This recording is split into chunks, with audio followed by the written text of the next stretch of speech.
Sarah Chin looked like any other passenger on Flight 847. Quiet, normal, reading her book. But when F-22 fighter jets appeared outside the windows and the captain announced a military salute for the woman in seat 12A, everyone realized the shy traveler beside them was actually a legendary war hero. Sarah Chin walked through Denver International Airport on a cold Tuesday morning. She wore simple blue jeans and a gray sweater. Her black hair was tied back in a small ponytail, and she carried a small black backpack over her shoulder. Nothing about her looked special or different from any other traveler rushing to catch their flight.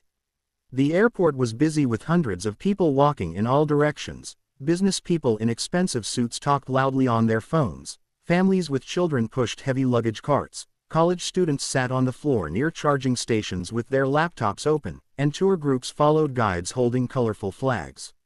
But nobody paid attention to Sarah Chin. She looked like just another ordinary passenger heading home from a business trip. Sarah found Gate 23, where her United Airlines flight was boarding. The Boeing 737 sat outside the window, shiny and white in the morning sun. Ground crews loaded bags into the belly of the plane, and fuel trucks drove away after filling the massive tanks. Everything looked normal and routine for Flight 847 from Denver to Los Angeles. She showed her boarding pass to the gate agent, a young woman with a bright smile. "Have a nice flight, Miss Chin," the agent said without really looking at her. Sarah nodded politely and walked down the jet bridge toward the plane. The flight attendants greeted passengers as they entered the cabin. Sarah smiled back but didn't say much. She preferred to keep to herself when she traveled. Her seat was 12A, a window seat about halfway back in the plane. The middle seat was already taken by a man in his 30s, wearing an expensive dark blue suit. He had perfectly styled brown hair and was typing rapidly on his phone. His carry-on bag was leather and looked very costly. Everything about him screamed successful businessman. "Good morning," the man said as Sarah sat down. "I'm Mike Torres. Beautiful day to fly, isn't it? Though I have to say, I never get used to how early these flights are. I was up at 4:30 this morning to make it here on time." He extended his hand for a handshake. Sarah shook his hand briefly. "I'm Sarah. Nice to meet you." She pulled out a paperback book from her backpack and opened it, hoping Mike would take the hint that she preferred quiet. The book was The Art of War by Sun Tzu, though she held it so Mike couldn't see the title. But Mike was the type of person who loved to talk. "So, Sarah, what line of work are you in? Let me guess. You look like you could be in technology." "Everyone's in tech these days, right? I'm in medical equipment sales myself. Been doing it about 15 years now. It's a good business, very stable. Hospitals always need new equipment." Before Sarah could answer, an elderly woman appeared at their row. She looked to be in her 70s, with silver gray hair and kind blue eyes. She wore a bright floral blouse and carried a small purse, and she seemed nervous as she checked her boarding pass several times. "Excuse me," she said softly. "I think I'm in 12C, the aisle seat. I'm Betty Martinez. This is actually my first time flying alone since my husband passed away 6 months ago. I have to admit, I'm quite nervous about it." Her hands shook slightly as she spoke. Sarah immediately felt sympathy for the older woman, and her entire demeanor changed from reserved to warm. "Of course, Mrs. Martinez. I'm Sarah, and this is Mike. Please sit down and make yourself comfortable. Flying can seem scary, but I promise you're in very good hands. These pilots train for many years before they're allowed to fly commercial aircraft, and the planes go through detailed safety checks before every flight." Betty carefully sat down in the aisle seat, still looking worried. "You seem to know quite a bit about flying, dear. Are you in the aviation business?" she asked. Sarah paused for just a moment. "I've flown quite a bit over the years, more than most people, actually, but I can tell you from experience that commercial flying is extremely safe. These Boeing 737s are workhorses. They've been flying passengers safely for decades." Mike perked up with interest. "See, I knew you had to be in some kind of technical field. Are you a pilot yourself? That would explain why you seem so calm and knowledgeable about aircraft." He leaned forward eagerly, clearly hoping for an interesting story. "Something like that," Sarah replied vaguely, looking out the window as the plane began to push back from the gate. Ground crews gave hand signals to the pilots in the cockpit high above. Everything moved with practiced efficiency. What Mike and Betty didn't know was that Sarah Chin was far from an ordinary passenger. Her full name was Colonel Sarah Chin, United States Air Force, retired. Her military call sign was Phoenix, a name that was legendary throughout the Air Force community. She had flown over 200 combat missions in F-16 Fighting Falcons across Iraq and Afghanistan. She had shot down 3 enemy aircraft in air-to-air combat, and she had saved the lives of countless soldiers on the ground through precision strikes against enemy positions. But Sarah's most famous mission happened on a scorching hot day in Afghanistan 3 years earlier. A fellow pilot, Captain Rodriguez, had been shot down behind enemy lines. His F-15 Eagle had taken a surface-to-air missile and crashed in hostile territory. Sarah, flying her F-16, had immediately responded to his distress call. Despite orders to wait for backup, she had flown low and slow through heavy enemy fire for over an hour, marking enemy positions and guiding rescue helicopters to Rodriguez's location. She had single-handedly held off enemy fighters until reinforcements arrived, taking multiple hits to her own aircraft in the process. For that mission, Sarah had received the Distinguished Flying Cross, the Silver Star, and the Purple Heart, after spending 2 weeks in the hospital recovering from injuries sustained when her damaged F-16 barely made it back to base. Military aviation websites still talked about the Phoenix rescue as one of the most heroic missions in modern Air Force history. But now, sitting in seat 12A of a commercial airliner, Sarah looked like any other traveler. She had retired from active duty 6 months earlier and was trying to adjust to civilian life. She worked as a consultant for aerospace companies, helping them improve navigation systems and pilot training programs. Today, she was flying home to Los Angeles after a week-long project in Denver. The plane finished taxiing and took its place in line for takeoff. Sarah counted 4 other aircraft ahead of them. She automatically noted wind direction, weather conditions, and runway configuration, habits from years of military flying that she couldn't shake. The Boeing's twin engines spooled up to full power, and the aircraft accelerated down the runway. As they climbed through the clouds into brilliant sunshine, Mike continued his attempts at conversation. "So, Sarah, you mentioned navigation systems earlier. That's a huge field right now, with all the advances in GPS technology, autonomous vehicles, drone systems. There's big money in that sector. Do you work for one of the major aerospace companies?" Sarah watched the Rocky Mountains shrink below them as they climbed to cruising altitude. "I work with complex navigation and targeting systems, military-grade equipment mostly. The technology is quite advanced, much more sophisticated than civilian GPS." She realized she might have said too much and quickly added, "For commercial applications, of course." Betty was gripping her armrest tightly during takeoff, her knuckles white with tension. Sarah noticed and gently touched her arm. "The hard part is over, Mrs. Martinez. We'll level off in just a few more minutes, and then it's smooth sailing to Los Angeles. Would you like me to explain what all those sounds are? Sometimes understanding what's happening makes it less frightening." "That would be wonderful, dear," Betty said gratefully. "Those loud noises during takeoff worried me." Sarah explained how the landing gear retracted with hydraulic systems, how the engines changed power settings as they climbed, and how the pilot adjusted flap settings for optimal climb performance. Her explanations were clear and detailed, showing deep knowledge of aircraft systems. Mike was increasingly impressed. "You really do know aviation inside and out. Have you considered becoming a commercial pilot?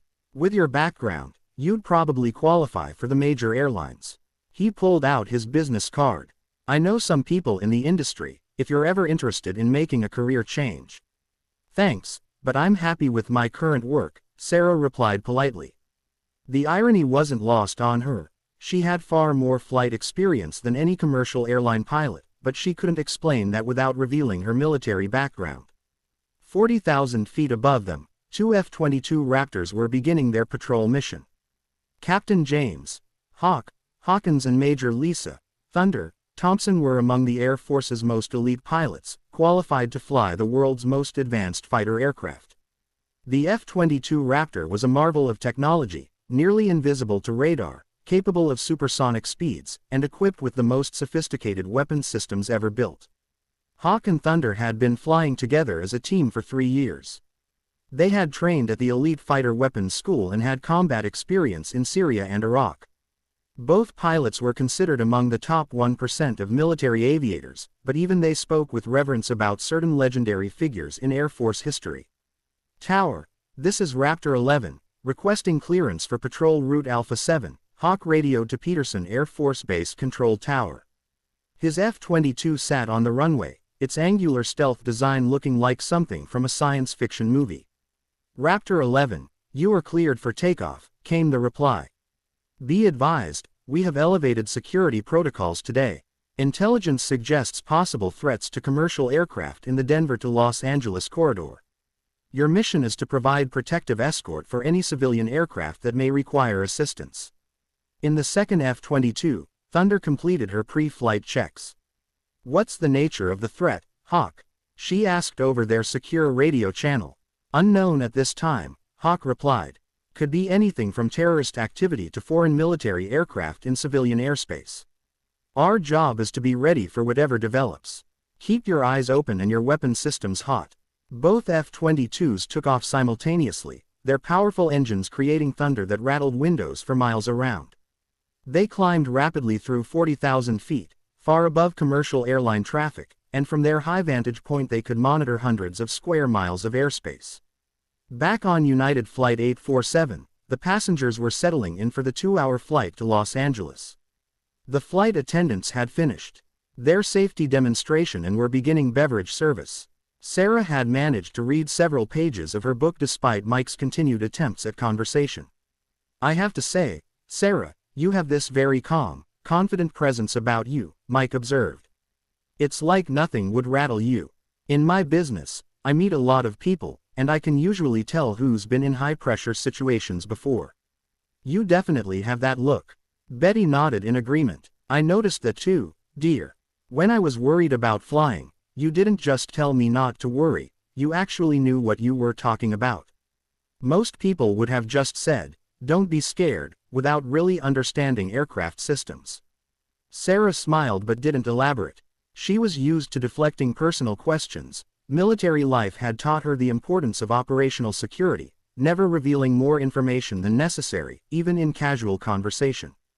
The captain's voice came over the intercom with a routine announcement. Ladies and gentlemen, we've reached our cruising altitude of 35,000 feet. Flight time to Los Angeles will be approximately 1 hour and 50 minutes. Weather looks good all the way, so we should have a smooth flight. Sarah glanced out the window and froze. 2 small specks were moving across the sky far above them, traveling much faster than any commercial aircraft. Her trained eyes immediately recognized the distinctive diamond-shaped profile of F-22 Raptors. Military fighters didn't patrol commercial airline routes unless something was seriously wrong. She kept her expression neutral, but her mind began analyzing possibilities: terrorist threat, hijacking, foreign military incursion. Her situational awareness, honed by years of combat flying, kicked into high gear. She began mentally cataloging exits, noting the behavior of other passengers, and assessing potential threats. Mike noticed her suddenly increased attention to the window. See something interesting out there? Just clouds from where I'm sitting. Just enjoying the view, Sarah replied casually. The Rockies are beautiful from up here. But internally, she was on full alert. F-22s meant serious business. Something was happening. High above them, Hawk and Thunder received new orders from command. Raptor Flight, we need you to establish contact with United Flight 847, Boeing 737 en route from Denver to LAX. We're running enhanced security protocols and need to verify passenger manifest information. Thunder acknowledged the order and maneuvered her F-22 into position relative to the commercial aircraft. United 847, this is United States Air Force Raptor 12. Please respond on emergency frequency 121.5. In the cockpit of Flight 847, Captain Rodriguez and First Officer Patel exchanged concerned glances.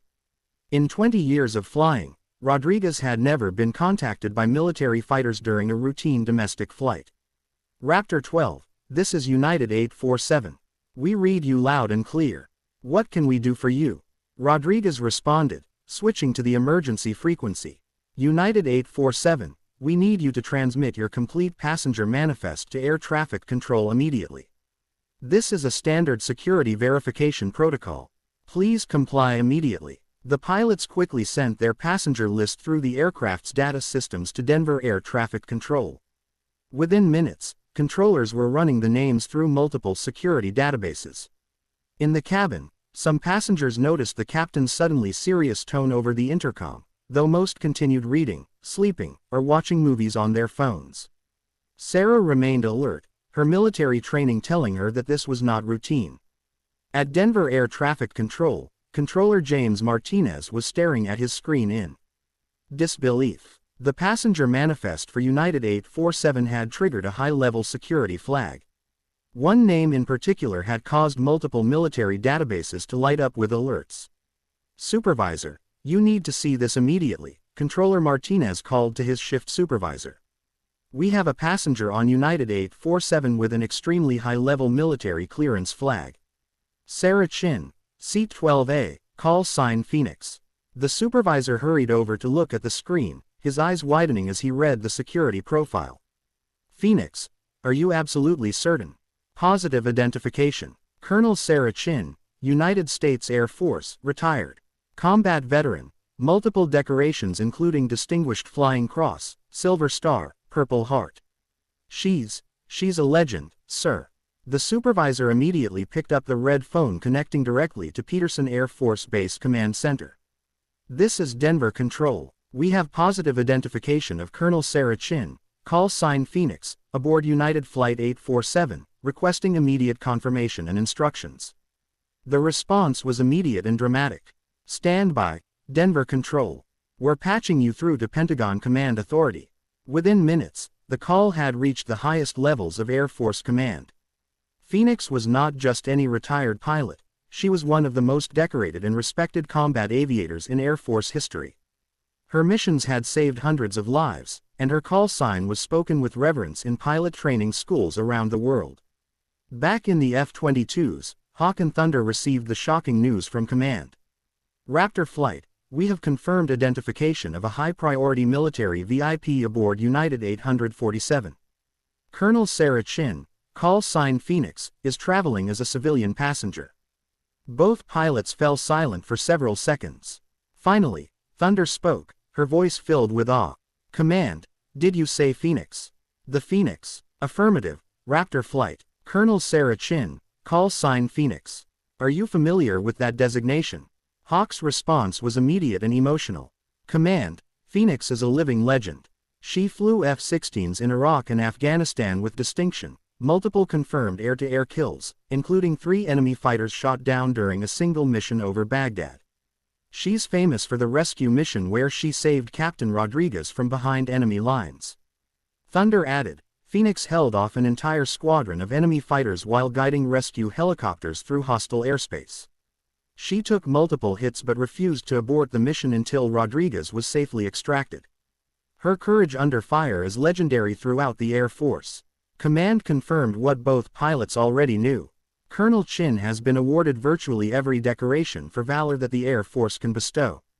She retired 6 months ago after 20 years of distinguished service. She's traveling on personal leave and is not connected to any security threat. "What are our orders regarding Phoenix, Command?" Hawk asked. "Maintain protective escort for United 847. Given Colonel Chin's status and service record, Pentagon Command Authority has authorized a special recognition salute, if circumstances permit." Both F-22 pilots were stunned. A recognition salute was an extremely rare honor, reserved only for the most distinguished military heroes. The fact that Pentagon Command had specifically authorized it showed the incredible respect Phoenix commanded at the highest levels of military leadership. Thunder keyed her radio with excitement. "Command, it would be the greatest honor of our careers to render a salute to Phoenix. She's inspired countless pilots, including both of us. Her story is taught in every fighter pilot training program." On United Flight 847, Captain Rodriguez received new instructions from air traffic control that left him confused and amazed. "United 847, be advised that your military escort has requested permission to perform a recognition salute for one of your passengers. Colonel Sarah Chin, call sign Phoenix, is aboard your aircraft. She is a decorated war hero and highly respected military aviator. First Officer Patel nearly dropped his coffee. Phoenix is on our plane. The Phoenix, Captain. She's famous. Every military pilot knows that name. She's a legend. Rodriguez was equally amazed. A recognition salute for a passenger. I've never heard of such a thing. This Phoenix must be someone very special. Special doesn't begin to describe it. Phoenix has saved more lives than we can count. The stories about her missions are incredible. She's one of the greatest combat pilots in Air Force history. Captain Rodriguez made the difficult decision to inform the passengers. This was unprecedented, but if Pentagon Command had authorized a military salute, the passengers deserved to understand what they were about to witness. He picked up the cabin microphone with slightly shaking hands. Ladies and gentlemen, this is your captain with a very unusual announcement. Our military escort has requested permission to perform a recognition salute for one of our passengers. Colonel Sarah Chin, who is traveling with us today, is a decorated military pilot whose service record commands the highest respect from the United States Air Force. The cabin erupted in whispers and murmurs as every passenger began looking around to identify this mysterious war hero among them. Sarah felt her stomach drop as hundreds of eyes began scanning the cabin. Betty looked at Sarah with sudden understanding. Sarah, dear, are you Colonel Chin? Her voice filled with wonder. Mike stared at Sarah in complete shock. You're a colonel, you're Phoenix, but you said you worked in navigation systems. Sarah's face flushed red with embarrassment. I do work with navigation systems. Military aircraft have very complex navigation and targeting systems, she said quietly and humbly. The flight attendant, Jenny, approached their row with wide eyes. Ma'am, are you really Colonel Phoenix? The Phoenix. She could barely contain her excitement. Sarah nodded reluctantly. That was my call sign, yes. But I'm retired now. I just want to travel like everyone else. The cabin fell completely silent as the reality sank in. This quiet, modest woman in jeans and a sweater, who had been helping an elderly passenger feel safe about flying and politely deflecting a chatty businessman's questions, was actually one of the most celebrated war heroes in modern American military history. Betty reached over and squeezed Sarah's hand. My dear, what did you do in the military? Her voice filled with maternal pride and curiosity. Sarah took a deep breath, clearly uncomfortable with the attention but recognizing there was no avoiding it now. I flew F-16 Fighting Falcons for 20 years. Air-to-air combat, ground attack missions, search and rescue operations. I served in Iraq, Afghanistan, and several classified operations I can't discuss. A passenger from several rows back called out, "Did you really shoot down enemy planes?" Other passengers leaned forward to hear her answer. I was involved in air-to-air combat on multiple occasions, Sarah replied simply, but everything I accomplished was part of a team effort. Pilots, ground crews, intelligence officers, air traffic controllers. We all worked together. Mike was still staring at her in amazement. But you seem so normal. You were just sitting there reading a book, being nice to Betty, answering my boring questions about navigation systems. I had no idea I was talking to a war hero. That's the point, Sarah said with a small smile. When we're not at war, we're just regular people. We go home, we read books, we fly commercial airlines like everyone else. Thunder had heard about Phoenix's humility and grace under pressure, but witnessing it firsthand was even more impressive than she had expected. Outside the aircraft windows, passengers could now see the two F-22 Raptors clearly as they moved into formation for the salute. The advanced fighters looked like something from a science fiction movie, sleek, angular, and obviously powerful beyond imagination. Captain Rodriguez announced over the intercom, "Ladies and gentlemen, please direct your attention to the left side windows.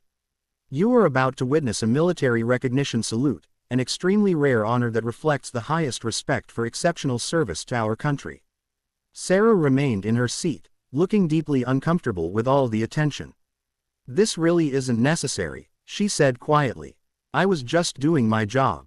Betty wouldn't hear it. "Nonsense, dear. If the Pentagon specifically authorized fighter jets to salute you, then you've earned every bit of recognition you receive. Don't you dare minimize what you've accomplished."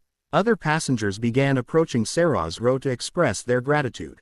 A young man in an army uniform introduced himself. "Ma'am, I'm Sergeant Wilson, currently stationed at Fort Carson. It's an incredible honor to meet you. Your story is taught in our leadership courses. An elderly veteran wearing a Vietnam War hat made his way down the aisle. Colonel, I served in the Navy during Vietnam. I know what combat is like, and I know courage when I see it. Thank you for your service, ma'am. Children began asking for autographs, and their parents took photos. Sarah handled each interaction with grace and genuine warmth, signing napkins and answering age-appropriate questions about flying.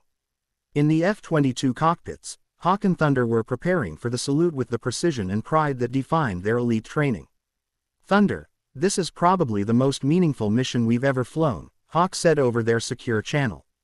Phoenix represents everything we aspire to be as military pilots.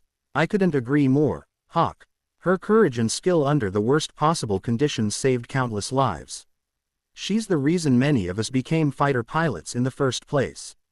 The two F-22s moved into perfect formation alongside the commercial airliner. Their proximity allowed passengers to see incredible detail, the cockpit canopies, the angular stealth design, even the pilots in their helmets and oxygen masks. Sarah watched from her window as the fighters maneuvered with breathtaking precision. Despite her embarrassment at the attention, she felt deep respect for the skill these pilots were demonstrating. Flying formation with a large commercial aircraft required exceptional judgment and control. Phoenix, if you can hear this transmission, this salute is for you, Hawk broadcast on the emergency frequency. Your service, courage, and sacrifice have inspired a generation of military aviators. It's the greatest honor of our careers to render this salute. Thunder added her voice. Colonel Chin, you've shown us what it means to be a warrior and a leader. Thank you for showing us the way. The F-22s executed their salute with military precision, a graceful role that showcased both their advanced capabilities and the exceptional skill of their pilots.